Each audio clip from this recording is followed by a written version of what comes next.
What's going on, guys? I'm the Maha Mechanic, and today I'm going to be showing you how to replace the rear brakes or brake shoes on this 2001 Ford Ranger. So let's get into it. So this should work for pretty much any Ranger that have drum brakes in the rear, which I think all of them came with them. But my rear end, or whatever, my drums are 10 inches.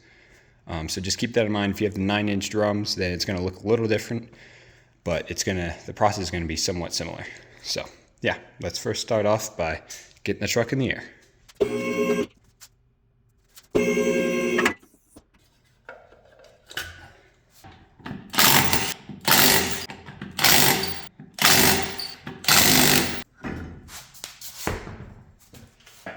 Now you're going to make sure your parking brake's off so you can pull off your brake drum.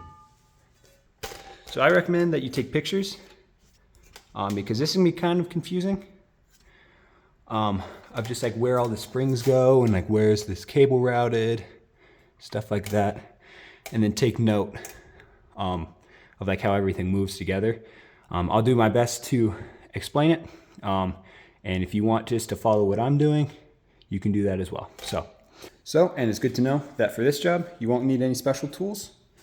Some people might, the other videos online might say, oh yeah, you need the special spring remover tool that you put on the end of this nub and you twist and it pops the springs off. You can use those. I'm not saying it's bad to use those. I'm saying you can do the same thing with a pair of vice grips. Pop everything off with a pair of vice grips and some pliers. You literally don't need any of those special tools, but I'm going to show you how to do that now. All right, so pardon all the brake dust and dirt that's in here, but you want to first start off with removing the top two springs. I like removing the smaller one first, and like I said, no special tools. You can use just a pair of vice grips and then just pull. It should come off like that. There you go. Now we're going to worry about this side.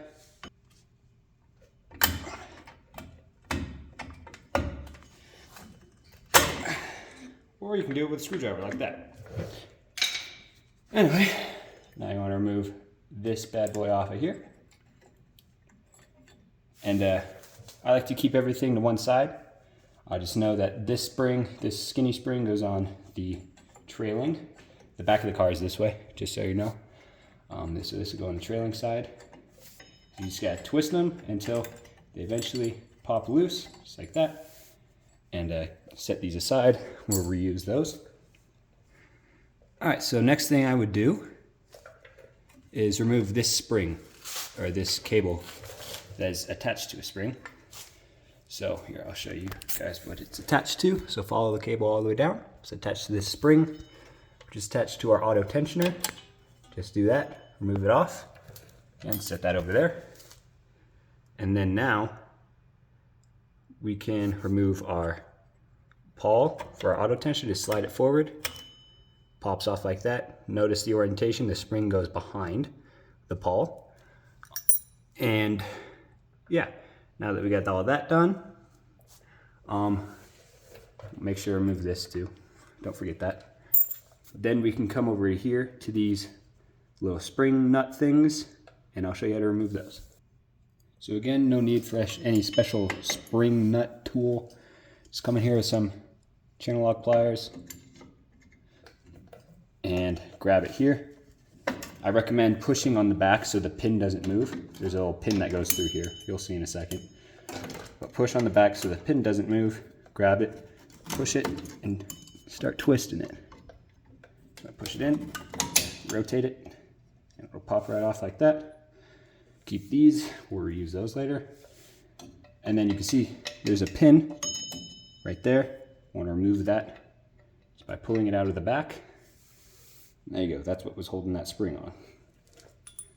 Same thing for the other side.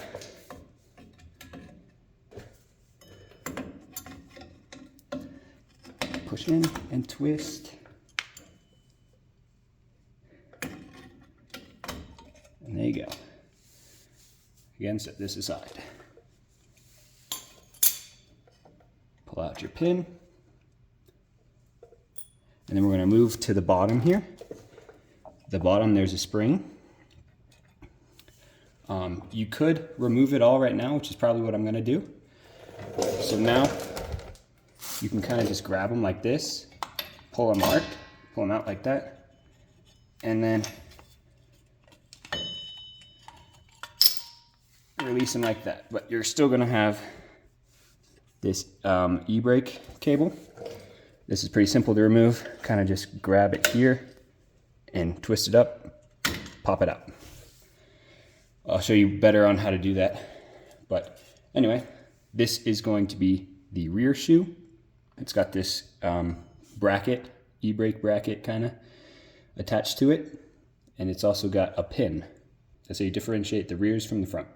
Now we're going to want to take everything off of this, including this bracket. This bracket's going to be reused on the new pads, unless you have a new bracket. But yeah, we're going to remove our spring here. There we go.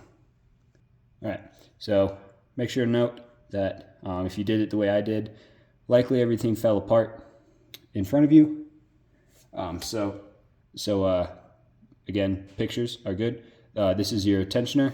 It goes on the bottom here. Just make sure to realign that the same way it came off. And yeah, take this off. Now we can wipe everything down and put on our new brake pads. So before we can go installing our new brake shoes, we're going to want to swap over everything from our trailing brake shoe onto a new one. So as you can see, these are the same. They might not look the same. This one's a lot shinier, but I want to make sure, put them next to each other, make sure they're the same. But yeah, what you want to do now is to remove this back plate here. Remove this pin, this C-clip pin, or the C-clip that's holding it in.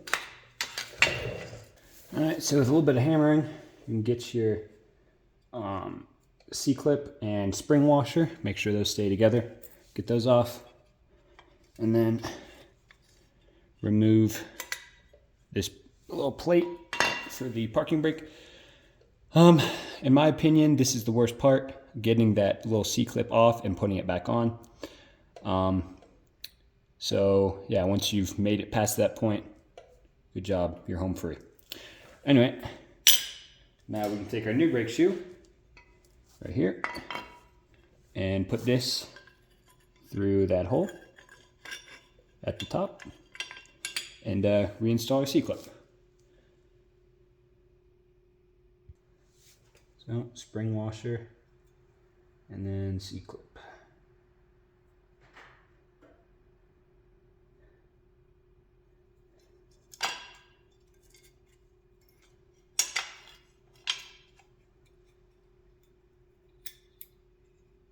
So likely yours is just gonna fit around there, right? So like you can push it on like this, take it off, push it on like that. So that's a good thing. I've noticed from trying to put this thing on by itself that when you take it off, it stretches. So when you're putting it back on, use that to your advantage. Put it on like where it would usually sit, right here, like that, and then just squeeze it together with some pliers, some channel or some locking pliers or whatnot. Squeeze them together, and yeah, it'll be in there. All right, so sorry for the not being able to show you guys. I needed to bend this thing so that it would fit better. But yeah, once you get it around there and get it to stick, I just took the same pliers that I've been using and squeeze, and yeah, push the spring back a little bit while you're holding the top. There you go. So it goes in there like that. Move it around. See, it's still backwards. Nope.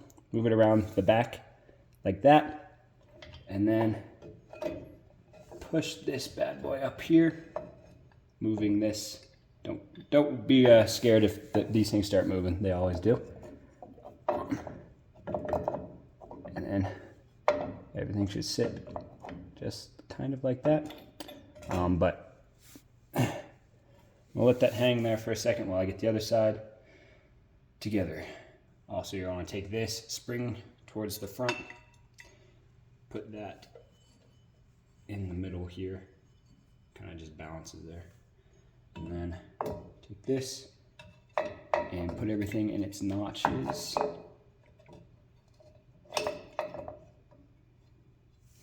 Alright, so that'll just hang there.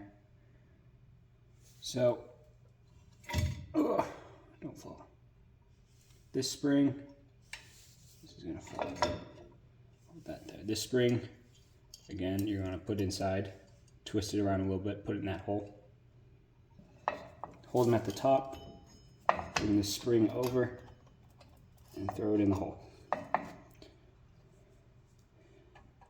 Now, it's worth noting that that'll only hold it there temporarily while you can get your auto tensioner in there. And in here, you have that going through the big notch in this parking brake spring. And then the bar goes over here and goes into that little bracket on the thing that we swapped over. So now that we have that all together, we can put on our big spring. Oh, no, before we put on the big spring, before we put on the top springs, you want to take your pins and everything that you took out before, find the holes in the rear, put them through the holes, and take your nuts, or your spring nut things, and put them back on. You can see in here, spring nut has a slit, and so does the pin. Just want to push it on there and turn it so that the pin rests in that. You can see a little divot where it was resting before. All that jazz. Goes through, then twist. Throw them on. Just like that. Keep twisting until it seats. There we go. Now we're gonna throw this bad boy on. Make sure the hook on the spring here is facing towards you. And the crimp on here is facing towards you as well. Put that, oh, no. All right, we're gonna put this bad boy back on here. This little plate sits on there. Then this cable, make sure the crimp on this eyelet is facing towards you. Also the hook on the spring should be facing towards you as well. Put that bad boy on there. Grab your spring, your big spring, and put it in the big hole on the top. And then you don't need you don't need any fancy tools for this. You just want to take it, put your screwdriver right there, and then kind of just pull it into place. Like this. I recommend holding the tip so it doesn't slide.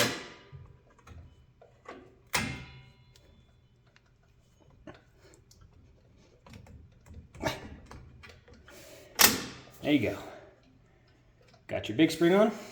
And now, this is where it gets interesting. So, take this piece here. You can see the lettering says R. Make sure you're on the right side of the car if you're doing both of them at the same time.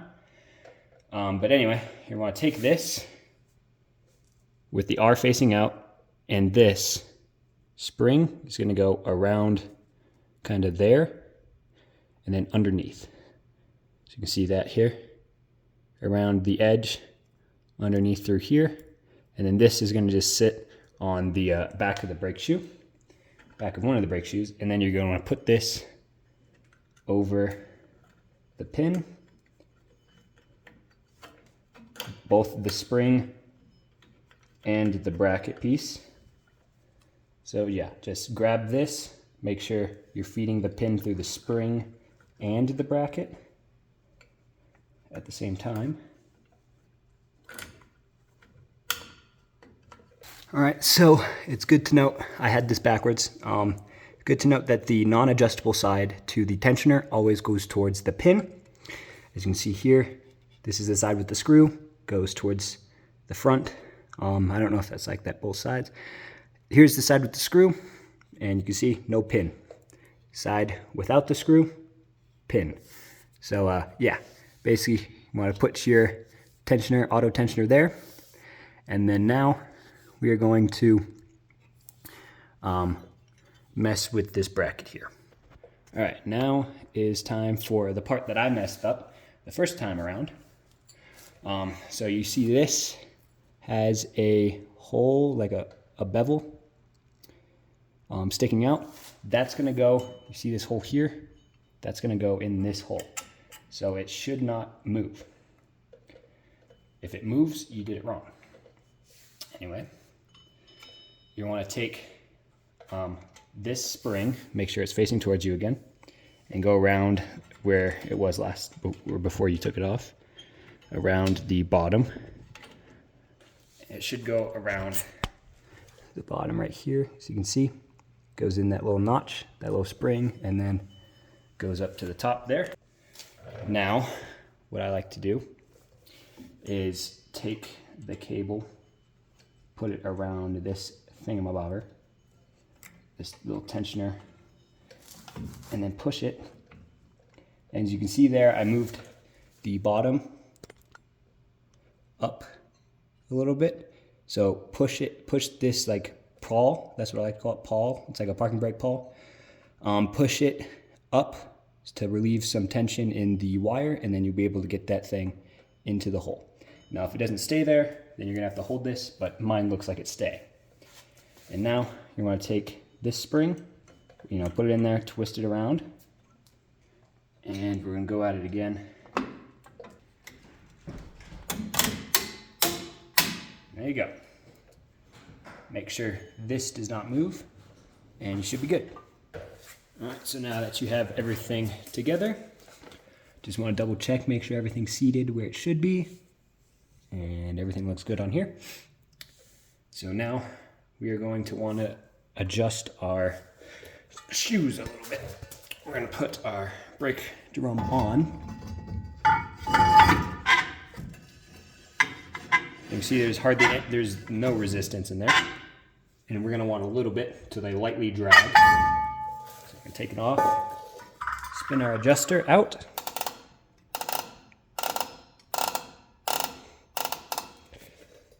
Test fit it again. All right, so behind the drum, there's this little rubber plug. When I remove that, you'll have access, you can see in there. You can see the little adjuster, the tensioner. Grab a screwdriver, and you want to stick it in there and turn it to give it some clicks. Very hard to film, by the way. You can hear that clicking. It'll only go one way, so you don't have to worry about click. Turn it the wrong way.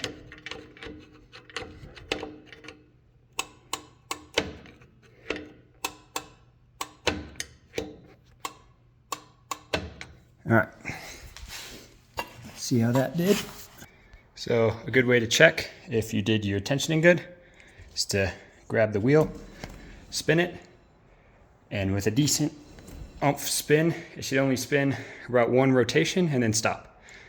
Any tighter than that, if it's actually really hard to spin, you're gonna like light a fire in your brakes, and that's not gonna be good.